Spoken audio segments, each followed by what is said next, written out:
Welcome back to Unbend Your Brain, Cognitive Biases in Litigation and Arbitration. We were speaking about the hindsight bias.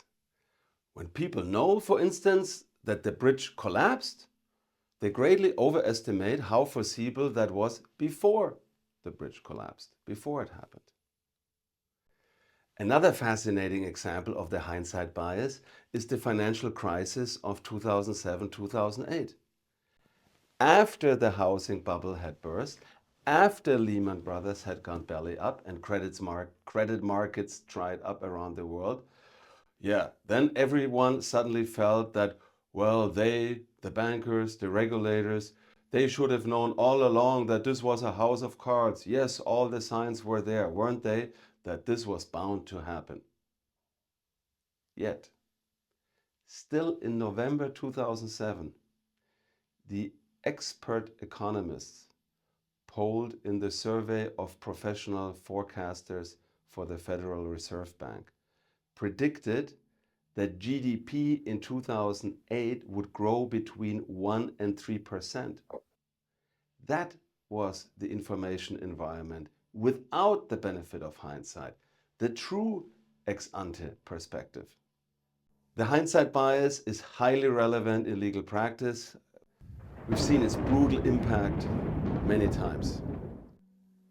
Because anytime judges or arbitrators have to evaluate whether a certain course of events was reasonably foreseeable, their thinking is influenced by hindsight. It's not a criticism, it's just a fact of life. Take, for example, the area of manager liability. Judges or arbitrators must assess whether or not a manager has breached her duties in relation to a decision she made in the past, let's say about a real estate transaction, which later turns into a huge financial loss for the company. That's the damage. Now, when a few years later, typically, the judges or arbitrators examine liability, the damage has already occurred. That is always the case in liability actions. But because of the hindsight bias, the judges or arbitrators are unable to divorce from their assessment of the manager's conduct that the damage has in fact occurred. They cannot unknow what they know. However, such an assessment is simply wrong, or let's say distorted, because the manager at the time, when she made the decision, could not have known at that time whether or not a damage would later occur. The hindsight bias is further compounded in a judicial proceeding by the fact that the court looks back at events through a very narrow tunnel, because only that one decision and the damage that may have resulted from it are the issue. But again, this has nothing to do with the real situation the manager found herself in at the time. This was one decision of many, a lot of things going on at the same time in a corporation, dealing with business partners, solving logistical problems, approving the new marketing campaign, HR stuff, etc.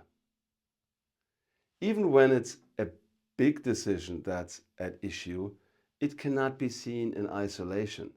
But that's what happens in court, with hindsight, in isolation. The hindsight bias thus tends to lead to a higher number of decisions holding the manager accountable than would be the case with, well, I'm struggling with what? Because you'd need more than a blindfolded justitia to fix this. You'd need some way to actually go back in time and erase the hindsight, which of course is not possible. Hindsight bias is a great thing if you're a lawyer who represents the plaintiff in a tort suit, or like we were saying, in a manager liability action. You can strongly emphasize, of course, what happened later and present the story through that lens. Increases the chances of winning. Hindsight bias is not so great if you're on the defending side. There is frankly no strong remedy against the hindsight bias. One thing that can help in our experience is storytelling. Storytelling to really bring to life vividly and with engaging detail to create empathy what the situation was like back at that point in time when the manager made the decision.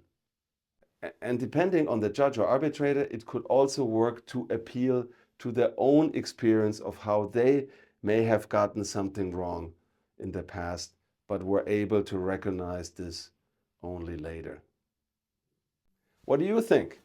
Have you seen the hindsight bias rear its ugly head in litigation or arbitration? And what is your advice on how to keep it in check? I'd really love to hear from you.